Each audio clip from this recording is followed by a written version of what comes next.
I had broken every horse worth breaking between the peninsula and the Scottish border, and I had buried 3 men who thought they could break Corvus. So when my new head groom's daughter climbed the paddock rail in the gray before dawn, her bare feet curling round the top rung, and her chin lifted at that black devil as though he were a pony at a country fair, I opened my mouth to order her down before he opened her skull. I did not get the chance. She was already over the rail.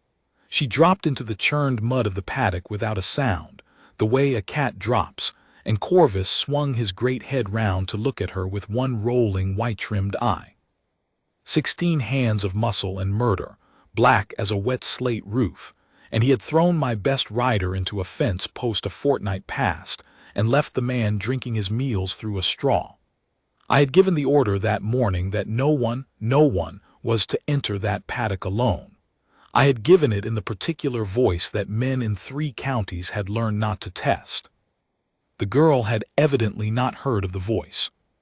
"Easy," she said, not to me, to him, low, unhurried, almost bored. "Easy, you great fool, I know. Nobody's asked you a civil question in your life, have they?" I stood frozen at the corner of the yard, half in shadow, and I did not call out, because I have seen enough horses in my life to know that a shout just then would have killed her. Corvus laid his ears flat and struck the ground with one forehoof, a blow that would have shattered a knee. She did not flinch.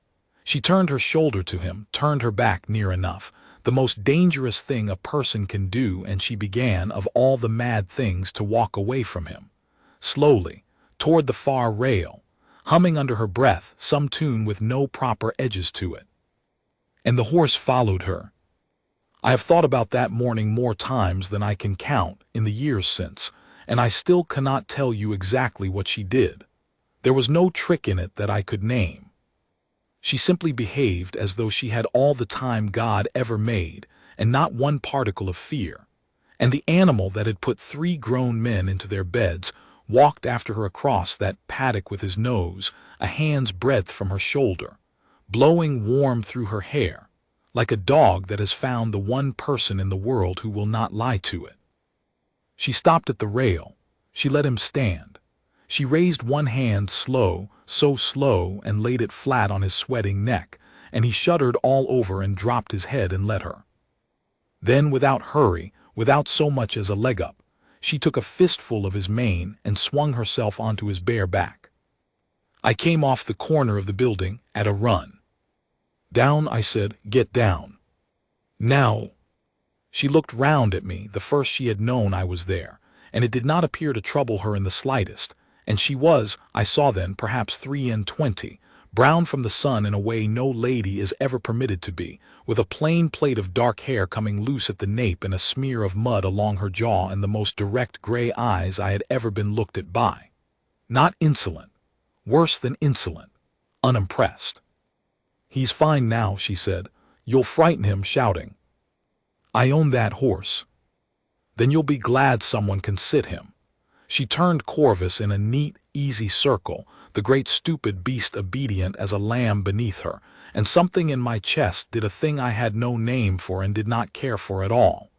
"You've been fighting him. It's all over him. He's not vicious. He's only never once in his life been given a moment's peace. Whoever backed him tried to break him like you'd break a stick. You don't break a horse like this. You make him want to be yours." I said, with a good deal of ducal weight I did not entirely feel, "have broken more horses than you have years." She swung her leg over and slid down, landing light, and gave Corvus a last flat-handed thump on the shoulder that he leaned into like a chimney cat. "And how's this one going for you, then?" I was the Duke of Ravensmore. I had commanded a cavalry regiment across a burning continent. Statesmen weighed their words before me, and debutantes went pale and silent when I crossed a ballroom, which suited me, for I have never in my life had the smallest patience for a debutante. I was 36 and feared and rich and alone, and I had been spoken to in that dry, level, entirely reasonable tone perhaps twice in 20 years, both times by my old commanding officer, and never once by a servant, and never, God knows, by a woman with mud on her face. I ought to have dismissed her on the spot. Instead, I heard myself say, "What is your name?" "Nell Hartley. Thomas Hartley's my father, your new head groom, him you sent for from the Weatherby stud." She wiped her palm on her skirt and looked at me straight. "He's poorly this week, so I've been seeing to the yard." I meant no liberty with the black. Only I've watched 3 of your lads limp out of that paddock, and I couldn't stand it any longer. He was asking for someone to just listen to him. He nearly killed a man a fortnight past. Because the man wasn't listening. She said it gently, the way you'd correct a child, and it landed on me like a slap because it was true, and I had known it was true, and I had let my pride keep me from the knowing. I had watched that horse be handled roughly on my own orders, and I had told myself he was simply bad-tempered, because it was easier than admitting the fault was in the handling, and the handling was in me. The sun came up over the beech wood behind her, while I stood there with no reply in my mouth. It caught the loose bits of her hair and turned them to copper wire, and it caught the great black horse standing quiet at her shoulder, and it caught me, the Iron Duke of Ravensmore, rooted in my own paddock by a groom's daughter before breakfast, with nothing to say for myself at all. "You may see to the black," I said at last stiffly, because it was the only shred of command left to salvage, "since he suffers you, but you'll not ride him again without I'm there. Is that understood?" "That I might get hurt," Nell said, "or that you might miss it." And she picked up her pail and walked off toward the tack room, humming, and Corvus put his great head over the rail and watched her go with an expression on his ugly face that I feared was uncomfortably close to my own. I did not go in to breakfast. I stood in the yard a long while and told myself with great firmness that I was thinking about the horse. I was not thinking about the horse. My mother, who had been dead 9 years and was therefore free to say what she liked in my head, remarked that I had gone the color of a boy caught in the orchard. I told her to be quiet. She laughed at me. She had always laughed at me, and I had loved her past all sense, and she had been the last person on earth to look at me the way that girl had just looked at me, as a man, and not as a title with a fortune attached. And I had not felt the lack of it until it was suddenly there again in the mud of my own stable yard, entirely unasked for, entirely unwelcome, and I could not for the life of me stop feeling it. Ravensmore is the kind of place that makes a man forget he is only a man. 2,000 acres of Yorkshire, the house gray and vast on its rise above the river, the beech woods running gold in autumn and green as the sea in June. My grandfather built the stables larger than most men's houses, 40 loose boxes and an indoor school and a clock tower, and I had spent more of my boyhood in them than in any nursery, because the horses did not care that I was to be a duke, and would bite me the same as any other boy who came at them wrong. It was the one place I had ever been simply myself. And now there was a person in it who saw straight through me, and I did not know what to do with that. So I did the thing I have always done when I do not know what to do. I picked a fight. I found her 3 mornings later in the school, working a nervous young mare on a long rein, and I leaned on the gate and informed her that she was doing it wrong. She was not doing it wrong. I knew she was not doing it wrong within about 4 seconds of opening my mouth, because I have an eye, and her hands were as quiet and true as any I had ever watched. But I was committed to it by then, and a vein does not retreat, so I climbed into the school and took the rein from her, and proceeded to demonstrate a great deal of expertise the mare did not require, and the mare, sensing, as horses always do, exactly which of us was the fool, pinned her ears and jogged sideways, and generally made me look like a subaltern on his first day. Nell folded her arms and watched me with the patience of a woman watching a dog chase its own tail. "You've lovely hands, Your Grace," she said, when the mare had finally cow-kicked at the wall and I had run out of things to prove. "For a man who's never once in his life had to gentle anything to get it. You've only ever had to command. Horses don't take commands. Neither, come to that, do most people, whatever they let you think." You have, I said, breathing rather harder than the exercise warranted, a remarkable want of respect for your betters. I've a great deal of respect, she said, for anyone who's earned it. You'll let me know when you've a mind to start. I should have sacked her. I have sacked men for a tenth of it. I looked at her standing there in the wan light of the school with her chin up and her sleeves rolled and not one flicker of fear in her face, and I understood, with the sensation of a floor giving way beneath me, that I had no wish on earth to sack her, that in fact the 4 days since I had last provoked her had been the longest 4 days I could remember, and that I, Adrian Vane, who had been considered by the whole of the North to be a man wholly without a heart, was in a very great deal of trouble. I handed her back the rein. Show me, I said, how you'd have done it. It was, I think, the first time in 15 years I had asked anyone to teach me anything. She looked at me for a moment as though the request had surprised her more than anything else I might have said. Then she nodded once and took the young mare, and for the better part of an hour, in the dust and the gray light, she showed me. And I, who had put down every soft thing in myself the day they told me my father was dead, and I was the Duke, and I was 10 years old, and there would be no more weeping in this house. I stood at the rail of my own riding school and learned, from a groom's daughter, how to gentle a frightened creature instead of forcing it. It is not too much to say it undid me. Not all at once.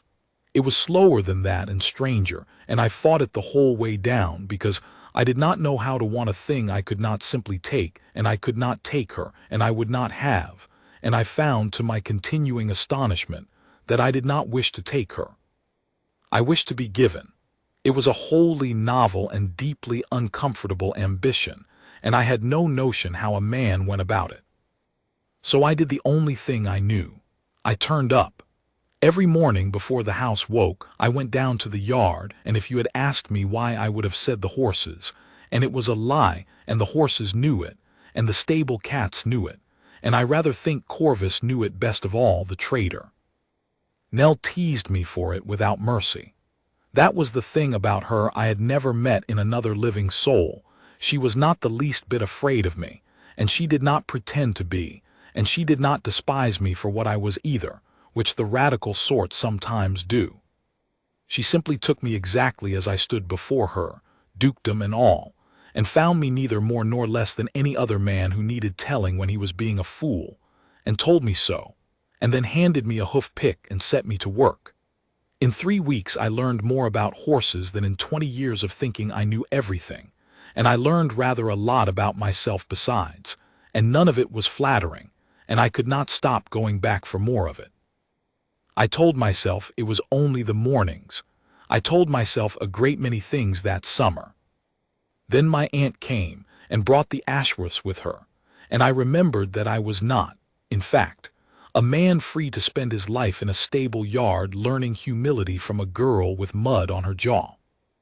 My aunt, the Dowager Countess of Marchbourne, had decided some years past that it was a scandal for Ravensmore to want a duchess, and she had settled, with the tenacity of a terrier at a rat hole, upon Lady Sybil Ashworth as the remedy.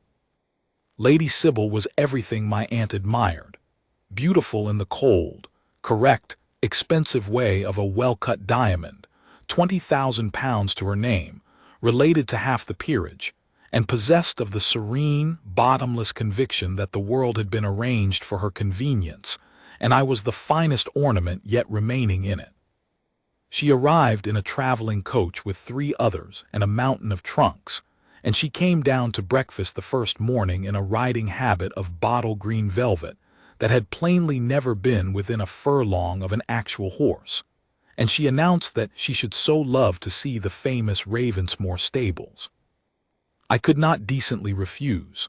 I walked her down myself, my aunt sailing triumphant behind us and the rest of the party trailing after, and I felt the whole thing go wrong the instant we came through the arch into the yard, because Nell was there. She was crossing the cobbles with a saddle over her arm and her sleeves pushed up and a streak of liniment on her wrist, and she looked up at the sound of the party, and for one moment her gray eyes met mine over the heads of all those silk and superfine strangers, and something passed between us that I felt in the soles of my feet. Then she dropped a quick, correct bob to the company generally and made to carry on about her work, as a servant should. Lady Sybil stopped her with a raised finger. "You there, girl?" She looked Nell up and down the way one inspects a length of cloth one is not certain is quite the thing. How curious! I did not know the Duke kept female grooms. Is that not rather irregular, Ravensmore? Miss Hartley, I said, is the finest hand with a difficult horse in the north of England. I had not planned to say it. It came out of me flat and quick before my sense could catch it, and I saw my aunt's head turn, and I saw the smallest flicker of something cross Nell's face, surprise, and a warmth she snuffed at once, and I saw Lady Sybil's cool eyes go from me to Nell and back again, and do a swift, cold arithmetic, and arrive at a total she did not like. "How progressive of you," she murmured. "I am sure she is very useful." She turned her shoulder to Nell as neatly as one closes a door. "Do show me the black stallion, Duke. I hear he is quite savage." I confess I find something thrilling in a savage thing that has been mastered by a strong hand. She said it looking at me, and there was nothing at all savage or thrilling in her, and I felt suddenly and profoundly tired. I took the party to see Corvus because there was no help for it. He was in the far paddock, and he came to the rail not for me. He came because Nell had followed at a distance with a bucket, and he had eyes for no one else on earth, and Lady Sybil put out one gloved hand toward that great black head as though she meant to pat a lapdog. "I would not," Nell said. Lady Sybil froze. The whole party froze. A servant had spoken, unbidden, to a lady. "I beg your pardon," said Lady Sybil, in a voice like a dropped icicle. "I only mean he doesn't know you, my lady," Nell said, even and unhurried, though I saw the pulse jump at her throat. "He'll take your fingers off before he knows he's done it. He's not been mastered, whatever you were told. He's been befriended. There's a world of difference, and the difference is the whole of him." Ravensmore. Lady Sybil did not so much as glance at Nell again. She spoke to me as though the girl had ceased to exist, in the tone one uses to a host whose dog has misbehaved. "I do think you allow your servants a most extraordinary freedom of speech. In my father's house a girl who addressed a guest so would be turned off by nightfall." She let it hang. My aunt made a small approving sound. The Ashworth party arranged their faces into agreement. And every eye in that yard turned to me. I understood, standing there in the summer heat with the horse blowing softly and the flies droning and the whole glittering, correct, merciless little court of them watching, precisely what was being asked of me. I understood that a word from me would end it. A duke defends his guest. A duke does not suffer his grooms to speak so. A duke, above all, does not stand mute in his own yard while a servant is corrected by her betters. My aunt wanted the word. Lady Sybil was owed the word. The whole ancient machinery of what I was demanded the word. I looked at Nell. She had gone very still, and her chin was up, but I had learned her face by then better than I knew, and I saw beneath the stillness that she was braced. Braced for me to be, in the end, exactly the man the world said I was. She expected it of me. That was the thing that went through me like a lance. She had teased me and taught me and gentled me for a whole summer, and beneath all of it she had never once truly believed I would choose her over what I was, because in her experience men like me never did. "Lady Sybil," I said, "Miss Hartley has just prevented you from being maimed by a half-ton of horse, at some risk to her own position and none to yours. In my house we do not turn off servants for keeping our guests from harm. We thank them." I let that settle. "You will find the drawing-room considerably safer than the paddock. Wilson will see you all up to the house. I have work here." There was a silence you could have stood a spade in. Then my aunt, white about the mouth, gathered the party with a look and swept them away, and Lady Sybil went with a small, perfect, glacial smile that told me the account had merely been opened, not closed, and the yard was empty but for the horse and the girl and me. Nell let out a breath. She did not thank me. She was, I would learn, incapable of anything so ordinary. She looked at me for a long moment with those gray eyes gone suddenly bright, and then she said, unsteadily, trying for lightness and not quite reaching it, "You've just made an enemy of a countess's daughter over a stable girl, Your Grace. That's not sound estate management." No, I agreed, it was not. It was the first entirely sound thing I have done all summer. She looked away quickly at the horse and busied her hands with his mane, and I saw the color come up under the brown of her cheek, and I thought, God help me, that I had never in my life seen anything I wanted so much to be worthy of. I did not speak of it again that day. Neither did she. But something had changed its shape between us in that yard, and we both knew it, and we were both, I think, a little afraid of it, though for different reasons. I was afraid because I did not know how to want without commanding, and she had taught me I must learn. She was afraid. I understood much later, because she had spent her whole life keeping her heart out of reach of gentlemen who might play at loving a groom's girl for a summer and marry a Lady Sybil in the autumn. And I had just done the one thing that made me impossible to keep at arm's length, and she did not trust it, and she was right not to, because she had never had any reason in all her days to trust a man like me. She made me earn it. She was quite right to. The night it broke open between us was the night the gray mare foaled, and it went wrong. Nell came to the house herself, near midnight, which no servant would dare and which she did without a second's hesitation, and the footman's face when he came to the library to say the head groom's daughter was below and would not go away was a study I have treasured ever since. I went down. She was in the hall in her working clothes with straw in her hair, and she said, "The gray. It's a bad foaling, the foal's turned. My father can't rise from his bed, and I can't do it alone. I need another pair of hands, and yours are the only ones on this estate I'd trust. Will you come?" She did not say, "Your Grace." She said, "Will you come?" the way you'd say it to a man, to a partner, to someone you were counting on. And I was down the steps and across the dark park at a dead run beside her before I had consciously decided to move. I will not set down the whole of that night. It was long and it was bloody, and it was nearer to grief than I can easily describe.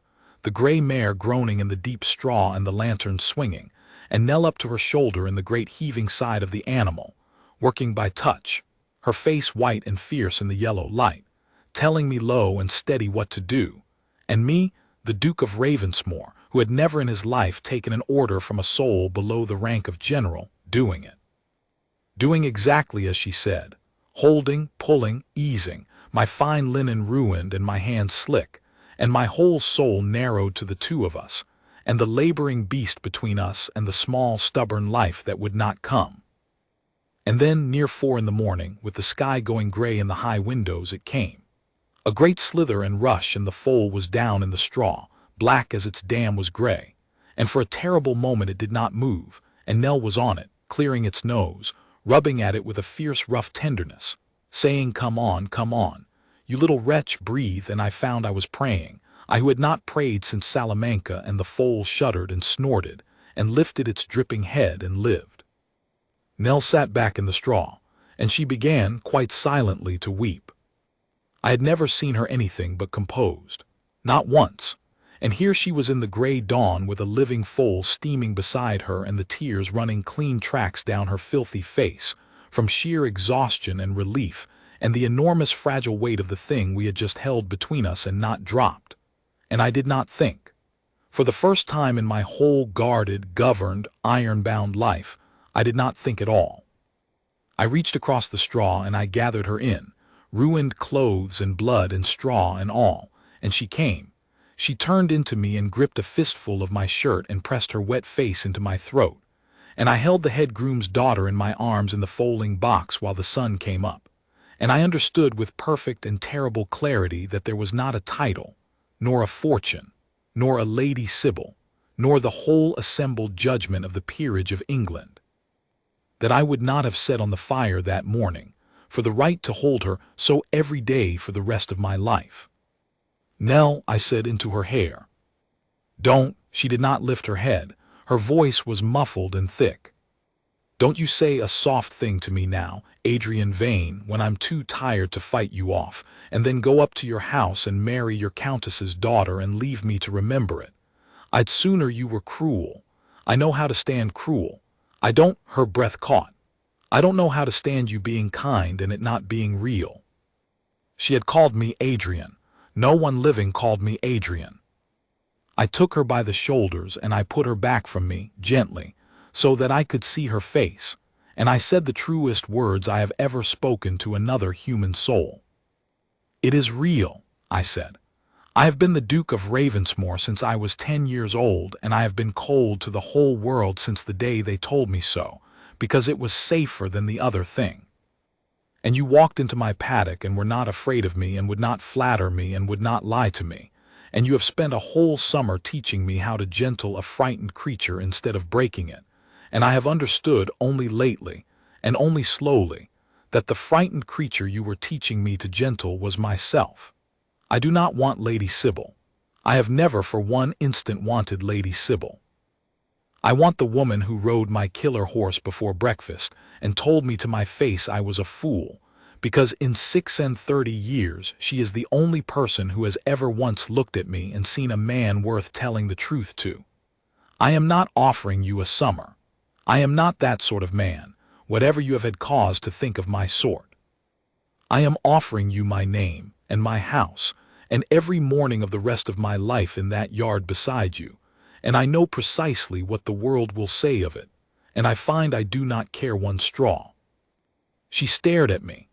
The foal wobbled up onto its impossible legs behind her and butted at the mare and began, greedily, to nurse. The light came gold through the high windows and lay across her ruined, exhausted, extraordinary face, and I watched her decide whether to believe me, and it was the longest and most important quarter-minute of my life. "You're a duke," she said at last unsteadily, "and I'm the girl who mucks out your boxes. You are the girl who saved that foal and taught me my trade and mended a thing in me I did not know could be mended," I said.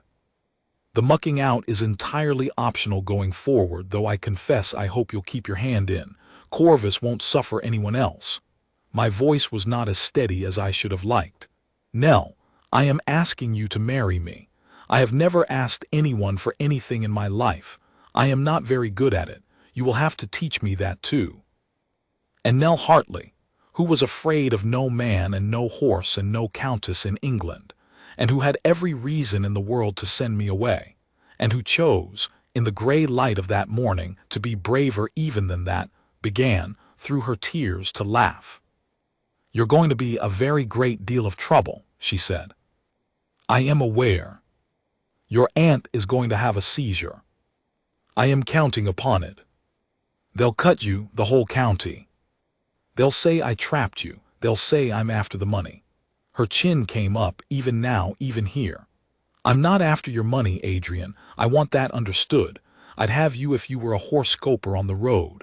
I'd rather have you if you were, if I'm honest, it'd be a good deal less bother." I stopped her mouth with mine.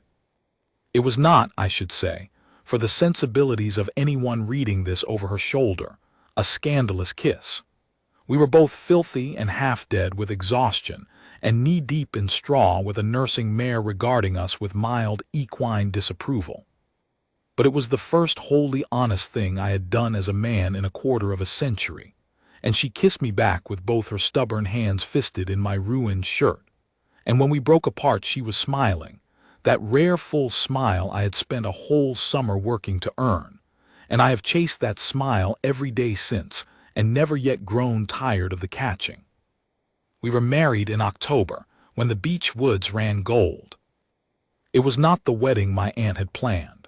My aunt, in the event, did not attend, having declared that she would not live to see Ravensmore mésalliance itself with a stable wench, a phrase she came in later years to be very sorry she had committed to paper, for I kept the letter and I am not above a long memory. Lady Sybil married a viscount the following spring, and was, by all accounts, perfectly content to be a viscountess, savage things having proved rather less thrilling in practice than in theory. And the county talked, as the county always talks, and I found, as I had promised her I would, that I did not care one straw. Because on the morning of my wedding, I stood at the front of the little gray church on the estate, and watched Nell Hartley come up the aisle on her father's arm. Old Thomas had risen from his bed for it, gaunt and proud, and Nell walked slow to let him keep the pace, and she wore not silk but a good plain gown the color of a wood pigeon's wing, and her dark hair was up with a few sprigs of the last white roses in it, and she carried herself up the aisle of that church exactly as she had walked across the paddock toward my killer horse on the first morning of the world, without one particle of fear, as though she had all the time God ever made. As though there were nowhere on this earth she did not have every right to be. There was nowhere she did not have every right to be. It had taken me 36 years and a groom's daughter to understand that a man is not measured by what he can command, but by what he is at last brave enough to be given. I had commanded regiments and estates and rooms full of the great and the grand. I had never once, until she taught me, simply asked. And she taught me that, as she taught me everything worth the knowing, patiently and without flattery and with her chin up, and with the whole truth every time. We have the yard still, of course. We were down in it this very morning, the pair of us, before the house was awake, the way we have been down in it near every morning for all the years between grayer now, the both of us, and slower on the mounting block than we were, but there yet. Corvus is long gone to his rest under the beech wood, but his line runs on in half the boxes at Ravensmoor, black as slate and gentle as lambs, because his mistress made them so. Our eldest sits a horse like she was poured onto it, and has her mother's gray eyes and her mother's entire want of respect for her betters, which I encourage shamefully. And Nell stood this morning at the paddock rail with the sun coming up copper in what is left of the copper in her hair, and she caught me watching her, the way I have caught myself watching her 10,000 mornings running, and she raised one eyebrow at me, dry as ever. "You'll frighten the horses," she said, "mooning about like that. Haven't you a duchy to run?" "It runs perfectly well," I said, "without me. It always did. You are the only thing on this whole estate that ever needed me for anything, and you needed me only the once, for one bad foaling, and you have never let me forget I very nearly bungled it." "You did bungle it. I carried you the whole night." She came and stood beside me at the rail, close, her shoulder against my arm, and we watched the young horses come up out of the mist to the fence, and she said, softer, the way she says the true things without looking at me, "Best night's work I ever did, mind, bungling and all. I have been a great many things in my life that the world thought worth the fearing. Feared duke, feared officer, feared master. I would trade the whole of it, every acre and every honor and every trembling drawing-room, for one more morning at that rail, with the mist coming off the grass and her shoulder warm against my arm, and the whole ordinary miracle of having been, against every expectation of my birth and my nature, so entirely and undeservedly loved. She would tell you I earned it. She is generous in her dry way about the earning. But we both of us know the truth of it, and the truth is only this, that the most fortunate thing that ever befell the Iron Duke of Ravensmoor was a girl who was not afraid of him, in the gray of a summer dawn, already in the saddle.